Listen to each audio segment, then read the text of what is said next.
Needless to say, that didn't work. We raised the price again. Didn't work. Sales just kept going up.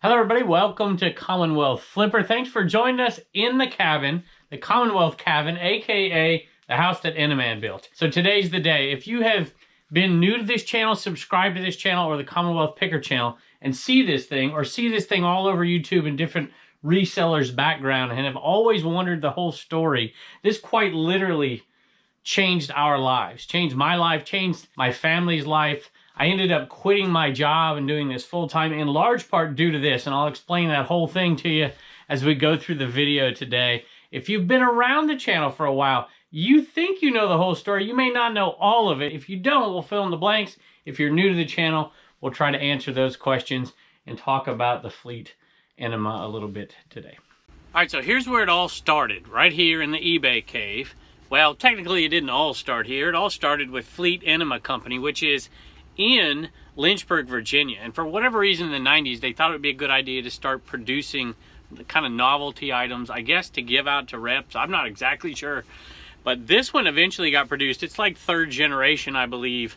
And they had calendars. They had a giant enema that they would go around. I mean, it was crazy. I'm not quite sure what they were thinking. I don't think it was all that successful because there ended up being tons of these things around that nobody wanted. And so I've been garage selling for 20 years in the area. Used to live in Lynchburg, now a little bit outside for sure. I would find these from time to time and I'd grab them and I'd sell them, you know, 10 bucks plus shipping on eBay. They had little Christmas ornaments, sometimes a golf club head cover, that kind of stuff, and I'd sell them.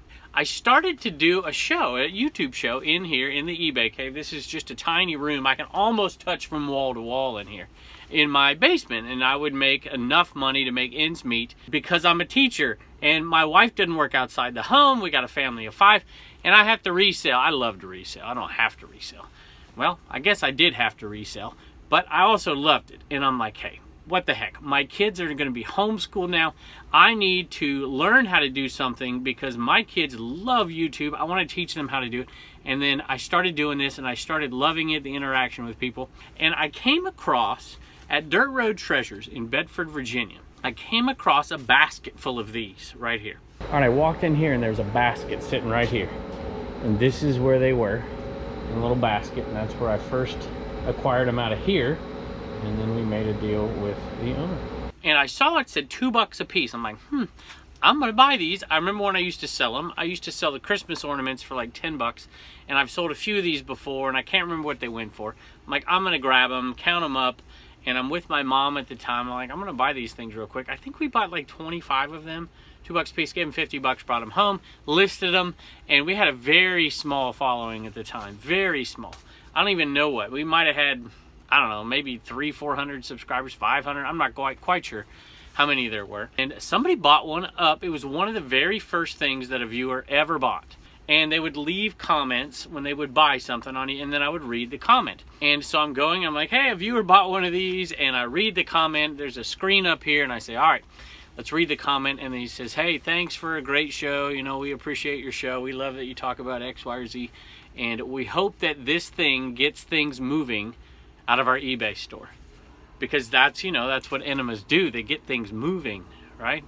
And I just thought, And then people commented in the video, and then one other person said, hey, I hope this thing, I just missed it. See, they're slippery little suckers. I hope these things get things moving out of our store. So you see right here, we get things moving, right? And so I went back and I'm like, hey, how many more do you have? And they're like, oh, you don't even want to know. I'm like, well, how many you got? I'm like, well, we have 2 boxes over here. I'll buy them. I bought 2 boxes up. Actually, I bought 4 boxes up. I bought 200 of them, 50 in a box. And I brought them home and I listed them on there, and it just starts increasing. More and more sales, more and more sales. I'm like, this is going to be something right here. We definitely are onto something. All right, the next part of the story is where it gets interesting, at least to me, and how it starts to change my life. I start to think about this a little bit, and I'm like, look at the marketing here. A lot of people do eBay like I do, and every once in a while their store just isn't selling anything, and this is an amazing product. This could become not just my mascot, which is a little dubious, I mean, to have an enema as a mascot, So I'm thinking to myself, do I really want to go down this road? And I thought to myself, you know, a lot of people who do what I do out of a basement or a back bedroom or their bathroom or their garage or something are a little bit different to begin with. They think like I do, and I like this thing, so that's the way we're going to push it. The initial buy, 225, was dwindling down. So I make a phone call down there to Dirt Road Treasure, and I'm like, how many of these things do you have? I know you said you don't even want to know. I want to know how many you have. And the number I got was 1,500. So I'm like, all right, 1,500, I'm coming down. All right, here it is. And it says 1 year ago, but it is a lot longer than 1 year ago. It's probably getting close to 2 years at this point. And I go down there in my old pickup truck and I buy 1,500. At that place in my life, that was a ton of money. Ton of money for me. It was a bit of a gamble, but I knew this gamble was going to pay off. Matter of fact, I wish Commonwealth Grandpa was here. He'd tell you. He asked me what I paid for him. He says, you are out of your mind. I'm like, okay. Maybe I am, maybe I'm not. My next step was to take this thing, and I started sending it out to people. I was giving them away.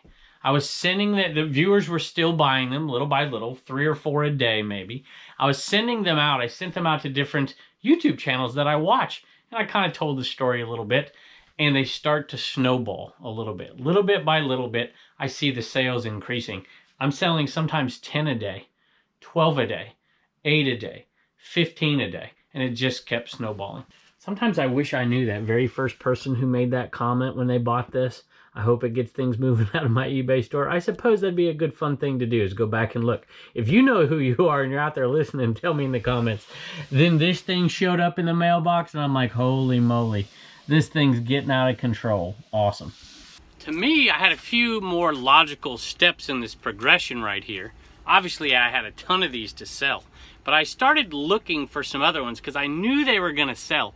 And I got a few more here and there. You know, there's a limited supply of this stuff. They haven't made this stuff in years. They have zero intention of ever doing this again. There's a limited supply out there. I went out there and tried to gobble up as much of it as I could because this stuff was selling fast. Much more importantly is we were expanding our base on YouTube with it and making money as we go. I knew at that point that my reselling business was going to grow outside of these walls. I knew that YouTube was going to grow outside of these walls. I can't move the camera around in here because there's nowhere to go. I went and I bought that shed. And we took the money, the continuing revenue that was coming in day after day after day from that one eBay listing, and we were taking it and we were pouring it into that shed out there. And that, combined with the Eneman phenomenon, say that 5 times, we started to grow the YouTube channel. We grew it. We started to put our shipping videos on a Commonwealth Flipper channel.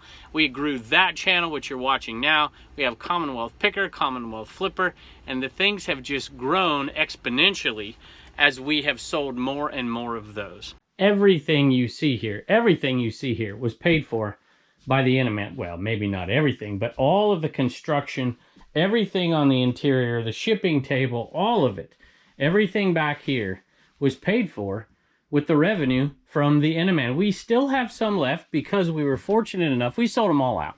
We were fortunate enough that when they went back in and started doing some cleaning at Dirt Road Treasures, they found 2 more full boxes, 1 more full box a little bit later, and then a partial box a little bit down the road from that. So as we're making this video, we just surpassed 2,000 Eneman sales. We don't have many left. I have this, which I really never intend to sell. I have this crate here, and then I have that crate in the eBay cave inside. We also have 1.5 more boxes, so roughly 75 or so that we're going to sell on top of that. We're doing auctions at this point. The demand had gone up so far. Every single day we were shipping so many, it dominated the show every day. And you know, you can only listen to so many Eneman sales and so many comments about, you know, different creative comments about how it's going to get things moving out of your store and whatnot.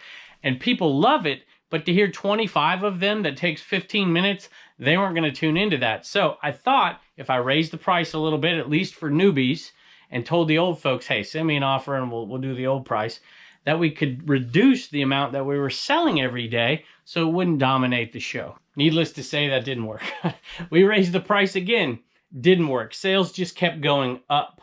So what I started to do as we dwindled down was to just start selling a limited quantity at a time, putting a few out at a time here, a few out on CommonwealthPicker.com, and people would literally buy them in seconds. Now, I had a viewer say, hey, why don't you just auction these things off, get the most amount of money you can for them, and then build the second shed. So this is quite literally the house that Eneman built, and I think we're probably going to fund the next shed as well, at least in part due to the Eneman. The people who've watched this show, everybody watching this right now, I cannot thank you enough. You've embraced my family. You've embraced this reselling mascot, and we are eternally grateful to you. And who in the world would have thought 2 years ago when I started this thing that I would have quit my job? I hate saying quit my job. I usually just say I've taken a leave of absence in case I go back and teach a few more years before I officially retire from teaching. But hey, this is my job. I love it. I love going to garage sales. I love being a reseller. I love this mascot. I love everybody who watches this show. It's been an amazing ride, and we really do appreciate your support. I bet those of you who bought these things way back when, by the way, if you have been watching this show and since it was exclusively in this shed a year and a half ago, before we even started the Flipper channel, leave your comment below. I know you through the comments forever, but we appreciate you. I bet those of you who bought those early ones right here, we were always selling them out of that crate. I bet you didn't think it was going to be an investment, because right now if you auction these off on eBay, some of them get upwards of $100 a piece. So anyway, crazy stuff right there. We appreciate it. A couple more questions before we sign off today is branding. So you'll see right here, people ask, well, how are you able to do this? Well, they never did any kind of copyright for the image, but they do. Obviously, Fleet is a trademark, and Eneman is trademarked as well. So what we did, of course, was we used the slogan that was adopted for us. We get things moving, and we adapted it and have our own image, and CWP is Commonwealth Picker. So that's just a couple of questions we get from time to time. So I just wanted to say thank you for everybody. Hopefully that tells a lot of this story. May not tell all of it, but it might tell some of it. And we appreciate it as a family, from me to you. We can't wait to see you next time. All right, I'm here with Victoria, one of the owners of Dirt Road Treasures, and she has a story to tell about how they acquired the Eneman. All right, what you got? Well, we went to an auction like we always did. Our friends ran the auction, and we kind of were the people that always bid on something when it didn't get a bid, try to help them out. And you didn't know what you stumbled into. Eneman, 2 boxes of Eneman came up, and we were kind of like, well, yeah. So you thought you were bidding on 2 boxes? 2 boxes, and we were like, you know, we can sell these. It'll be all right. Let's go on and bid, because nobody was bidding. And we thought it'd be great for our Christmas party prank, and so we bid on a little white elephant or something like that, right? White elephant, yeah, we do that with the family, so we thought that was going to be a great gag gift anyway. So we go to load them up, and it was a whole pallet. So we had a whole pallet of Eneman. So, like, what do you think? How many boxes do you think were there? Probably just, so 50 in a box. 26, oh 28, my goodness. 26 boxes, I think. Holy 28, moly. 26. Amazing. Something like that. And so we put them in the store, and we sold them every week. Nothing gangbusters, but a few. I am glad you did. And then Kevin came along. That's right. And they became great for Kevin. So we're happy about all that. So if y'all want some, you can't come here because she's reserved them. She thinks she might have one more box. I think I might have one more box, but I haven't found it yet. All right. If you do, you call me up and I'm coming down. I'll do it. All right. Well, thanks for sharing your story. And y'all should come down. Amazing place. Come down here. Tell them I sent you, and maybe I'll drop some stickers off you can have. Oh, that'd be awesome. Thank you.